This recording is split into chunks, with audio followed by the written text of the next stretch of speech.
We're thinking out loud with His Excellency Nasser Judeh in this second episode of the Diplowoman podcast. As former Deputy Prime Minister of the Hashemite Kingdom of Jordan and its longest-serving Minister of Foreign Affairs between 2009 and 2017, Minister Judeh has had a front-row seat to all the regional and global developments of the past 15 years.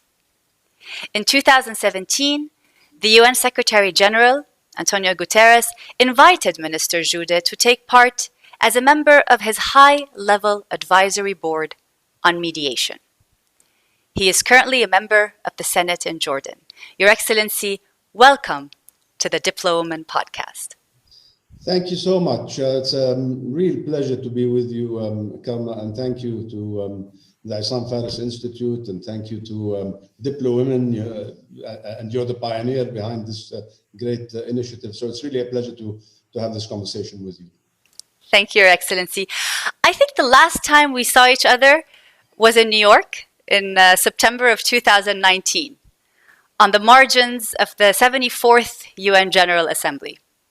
You were forcefully present at the launch of the Global Alliance of Regional Women Mediator Networks. I remember, like it was yesterday, I remember you started your remarks, you said, "Ladies and gentlemen," and then you looked around and you said, "Oh, there are only 4 gentlemen in the room." You seemed disappointed. It was at that moment when I realized that if the power we are seeking to share as women is the one held by men, then we should start having the conversation with men and not only amongst ourselves, which is precisely why we are happy to host you as a guest today, to validate the importance of having men speak about the women, peace, and security agenda. Us alone, it's going to be very hard for us to get the numbers up. Your Excellency, you are a great example of a he for she, of someone who through his work has continuously supported and encouraged women to be more engaged in negotiations and peace processes. But how do we really do this? I mean, in practical terms, how much of what we hear in the region about the importance of the role of women in politics, etc., is lip service? How much of it is tokenism? Thank you very much, Karma. Let me just refer to what you said in your introduction. I remember that function on the margins of the UN General Assembly in 2019. And I remember what I said at the time. Prior to that, I took part in a workshop for women mediators 6 or 7 months before that. And I was the only man there. And there's this great picture that I have framed and put up on my wall of me with 60 women. And I said to them, to all the women there at the time, and I said, gender parity and the inclusion of women in political processes and mediation and whatever initiative, which is a right, by the way, not charity, should not come at the exclusion of men. I mean, as you said, it should be a two-way conversation, and the inclusion of women does not mean the exclusion of men. And by the same token, having no women is not right. So at the end of the day, we want gender parity, not gender imbalance in these initiatives. So, look, can we say that what we see today in governments, in NGOs, in paragovernmental organizations, in the private sector, is it ideal? Of course not. Far from it. Way short of what we want to see. But we'll get there. I mean, so long as there's the political will and the determination, we'll get there. We shouldn't just look at the negative side of things or the slow progress. We should look at what serious steps are being taken everywhere. I can't be true to myself and be honest and say that some of it is not, or most of it is not lip service or tokenism. Certainly, maybe some of it is.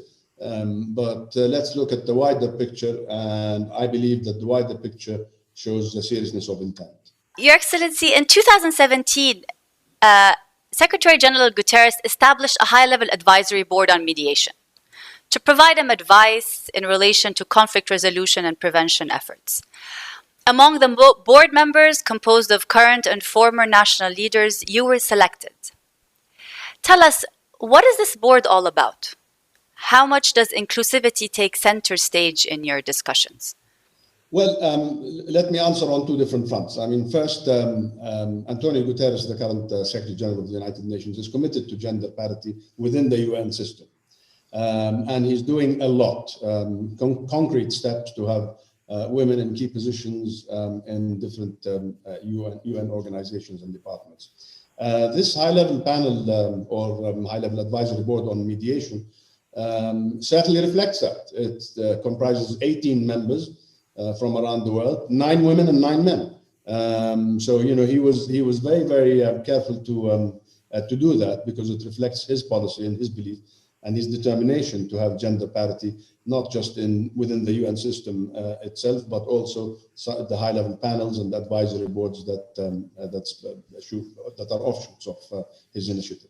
The idea is this advisory board. I mean, you have the obvious conflicts around the world, for which we have special envoys or key specific UN departments and organizations that deal with these conflicts. You have a special envoy for Yemen, a special envoy for Libya, a special envoy for Afghanistan.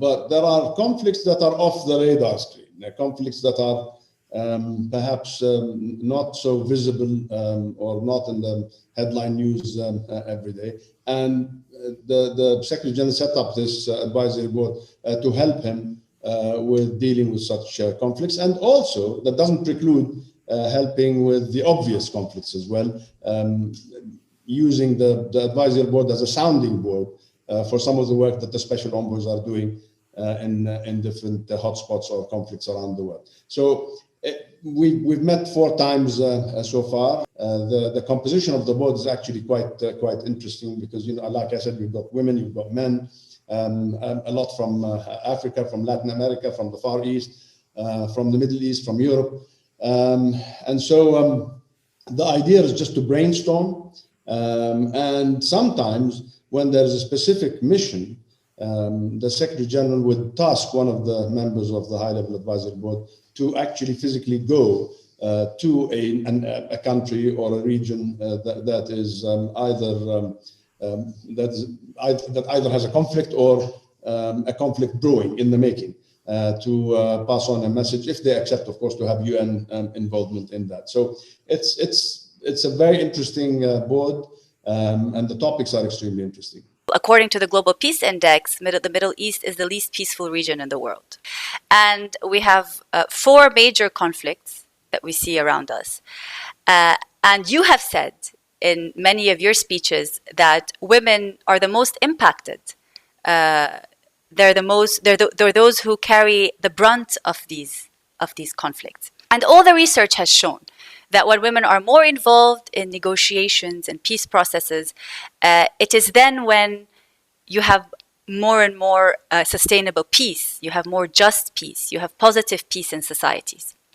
My question to you is, what are Arab governments today really doing to include more women in the high-level peace processes, in the high-level talks, in the negotiations?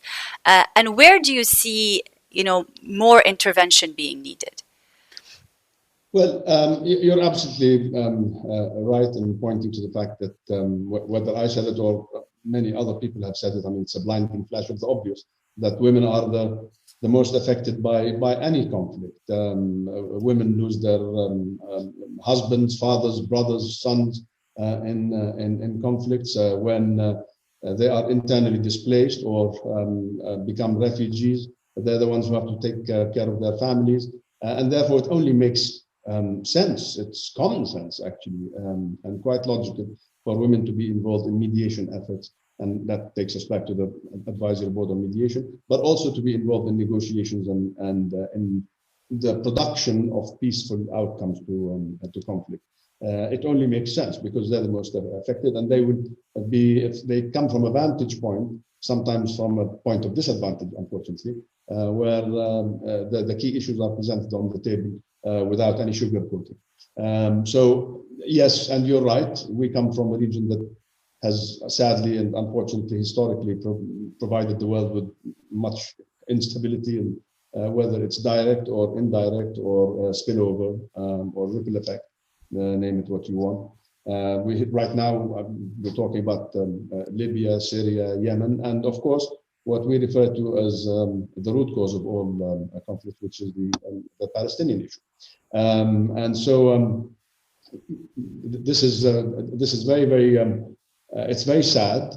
We've seen we have conflicts all over the world, but the concentration of conflicts in our region it makes it imperative for all of us to women, men, everyone to do our utmost to bring about peaceful outcomes. So look, if the Palestinian question remains unresolved, if the Palestinians are unable to have their own independent sovereign state on their national soil, if the occupation does not end, this is a conflict that has gone on now since 1948. And even before that, you know, the turbulence that happened before that.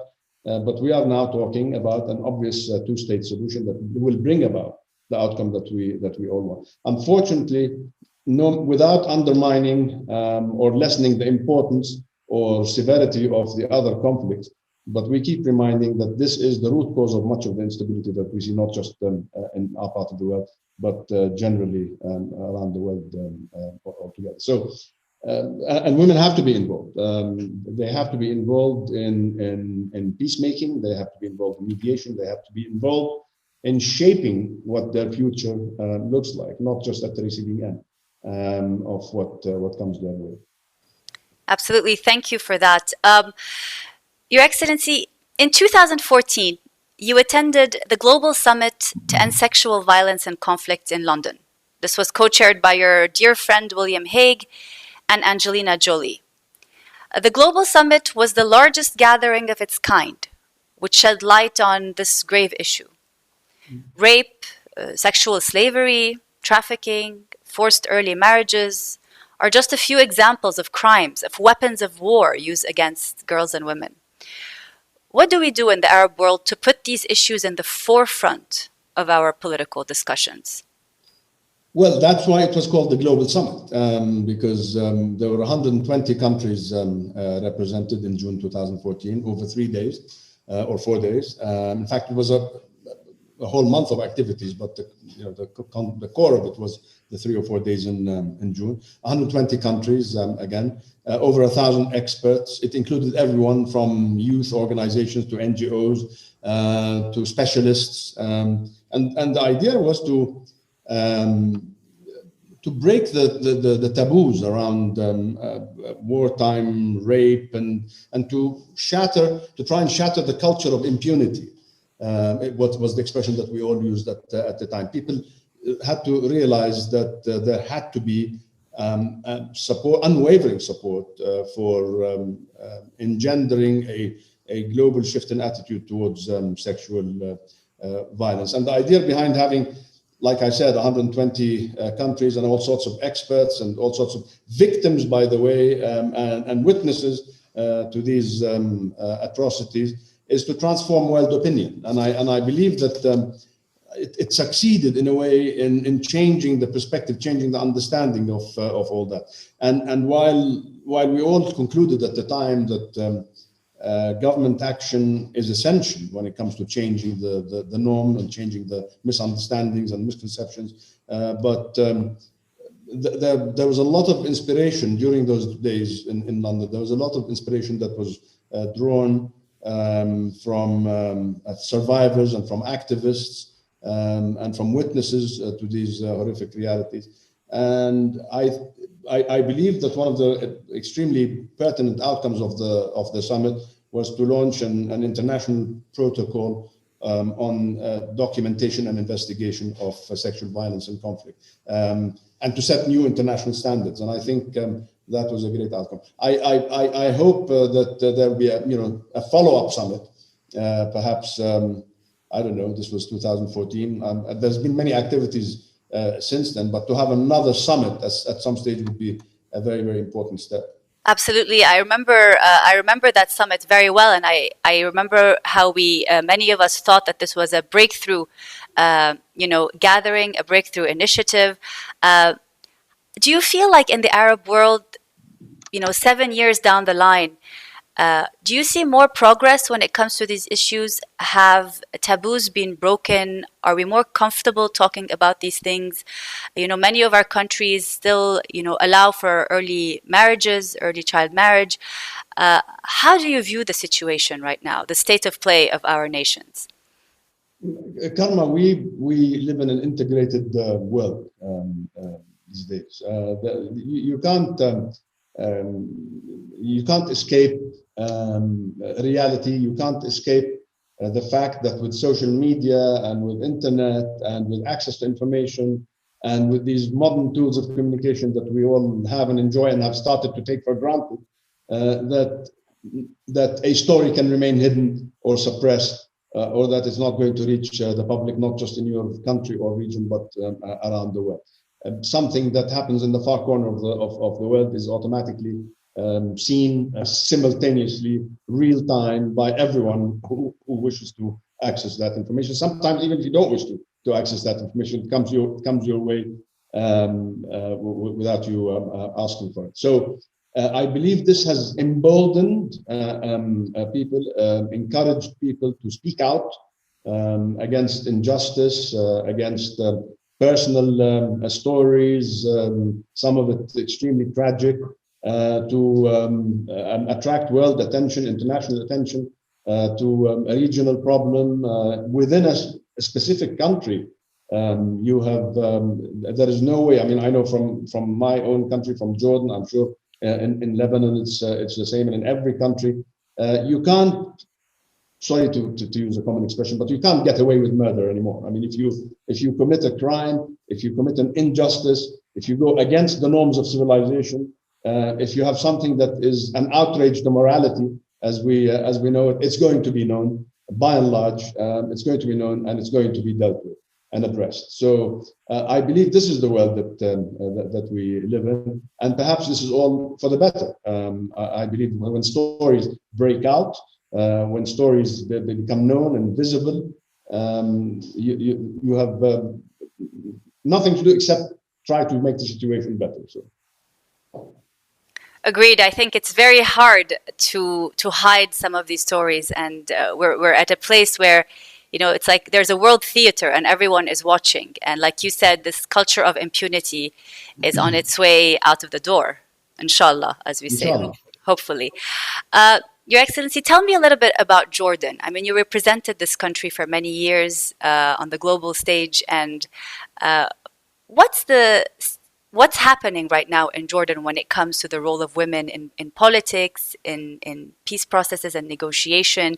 How many female ambassadors are there in Jordan? Can you just share with us some interesting insights and some stories, anecdotes that you've had over the years that shows, your cooperation or the involvement of women in some of these key matters, key issues?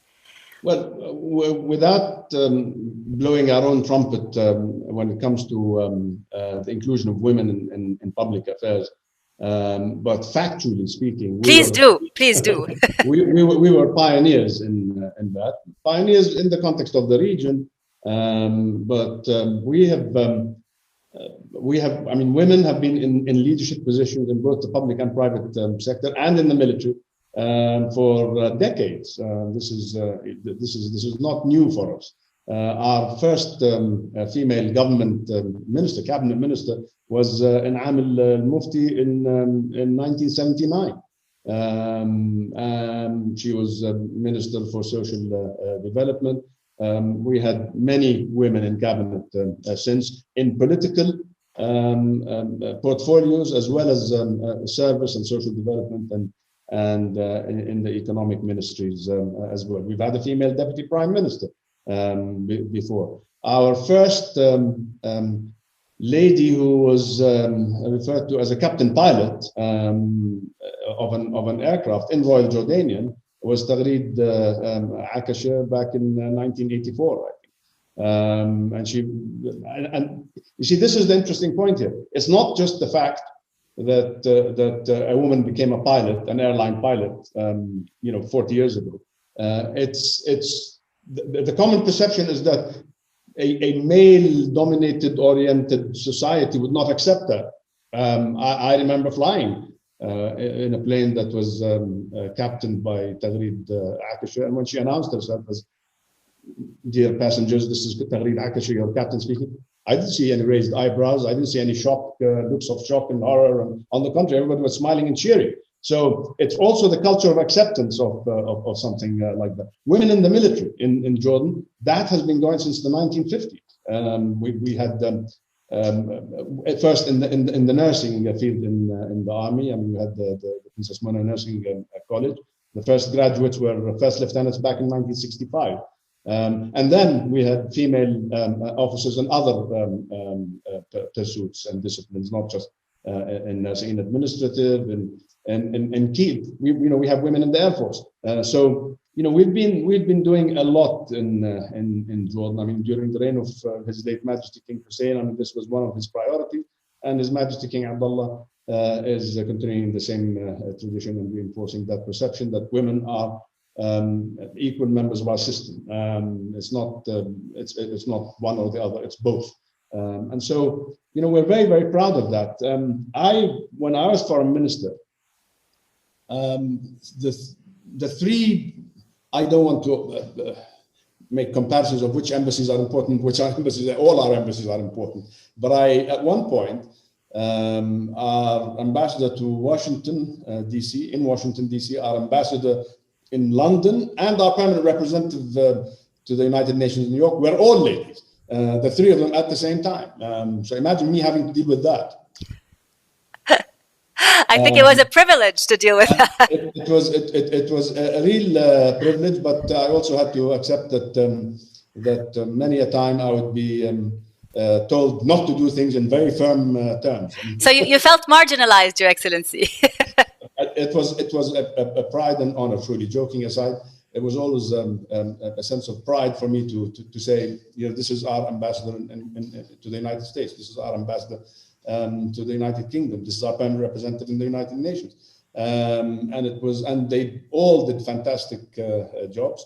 And during my tenure as foreign minister, at one point maybe we had 6 or 7 lady ambassadors out of 60, not what we wanted, but don't forget that this is a process in the foreign ministry, in the foreign service. Absolutely.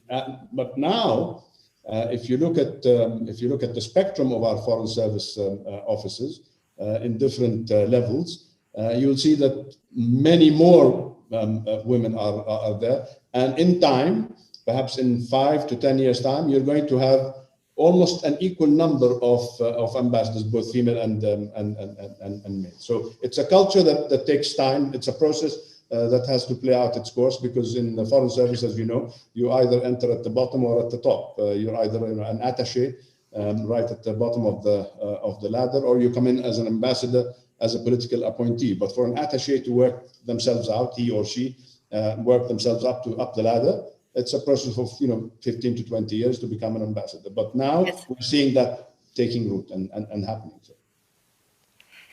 And I mean, you said this before as well, that we need by the way, to this day, our ambassador in Washington is a lady. Dina, no? Dina Kawar. And our permanent representative in New York is a lady. And our ambassador to the European Union in Brussels is a lady also.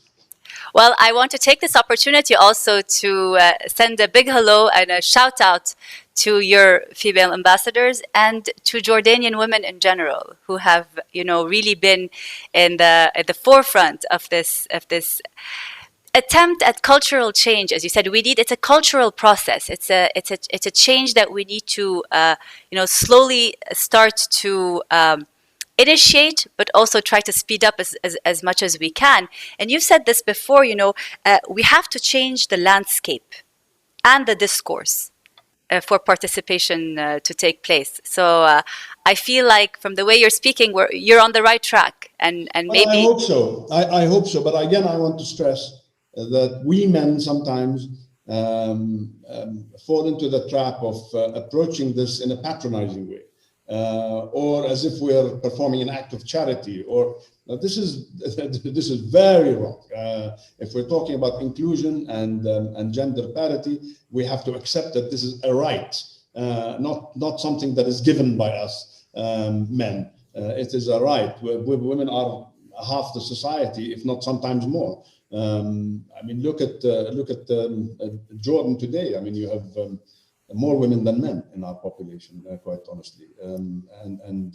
If you look at, and by the way, I mentioned a few. I mentioned the airline, I mentioned the army, and I mentioned the ministers and the ambassadors. But in all walks of life here in Jordan, bankers, economists, think tank heads, journalists, they're doing an extremely good job, and it's not my place to pass judgment on how they're doing. You know, just like it's not my place to pass judgment on men performing the same jobs and duties. So let's accept that this is a right. Again, not an act of charity, not something that we are, generously giving to women. It is their right. This is music to my ears. So thank you for sharing that. Peacekeeping operations. I know that Jordan has been long involved as a troop contributing country to certain peacekeeping operations, but we still see that female peacekeepers across the world, their numbers are not as high as we would like them to be. Can you just give me a little bit, some insight of how you think we can increase the number of female peacekeepers in peacekeeping operations across the world? We are actually one of the largest contributors to peacekeeping operations in the world, both police and army. Police, I think we're number one. At one point, we were number, In female. No. Okay. In contributions to peacekeeping in general. Okay. But like I said, relative as a ratio to the population, yes. we're, I think, one of the largest contributors, second or third when it comes to army, and first at one point when it came to police. And we had female peacekeepers in both. I'll give you an example. I think, by the way, I agree with you. I think there should be more inclusion of women in peacekeeping operations around the world. But I'll give you a very nice and quite telling example. When we had our peacekeepers in Afghanistan, for example, first of all, we have a field hospital in Mazar-e Sharif, but we also sent imams from the armed forces, army imams, to try and in the atmosphere that we knew then of radicalization and perhaps misperceptions of the core message of Islam. And so we had imams, but the imams, the male imams, could not enter certain areas where the predominant population are women. And so we had to send women scholars in the army from our armed forces to go and talk to these ladies and tell them, look, this is what Islam is all about. This is the core message of Islam, of openness, of moderation, of peace, of love, of acceptance. And they played a very important role in some of the towns and villages of Afghanistan. So we are very proud of our peacekeeping, of our contribution to peacekeeping around the world. They've done a fantastic job in all the posts that they went to in Africa, in Haiti, in the Far East. And we'll continue with that. So what advice do you give men? What advice do you give men, specifically those who are in politics and diplomacy, about creating real partnerships with women, to have equal and just governance structures and an inclusive foreign policy? The only advice that I would give men is stop thinking about it. It's not something that you have to give constant thought to. This is something that you have to accept as a given, as something that you have to accept as a right. Again, if you reach that conclusion and start operating by that code, then you'll stop thinking about it and stop worrying about whether you're doing it right or doing it wrong. Just accept the principle, and you'll be doing it right. That's fantastic advice. Your Excellency, Nasser Judeh, thank you for being with us as a guest on the Diplowoman podcast. It's a real pleasure, Karman. Thank you, and thanks to your team, your professional team. I think this is a great initiative, and I will be extremely privileged to be part of it, involved with it. somehow from afar, from a close distance, at your disposal all the time. Thank you, and please continue being a staunch supporter of gender equality in our region. Absolutely, beyond any doubt. Thank you. Thank you very much. Good luck.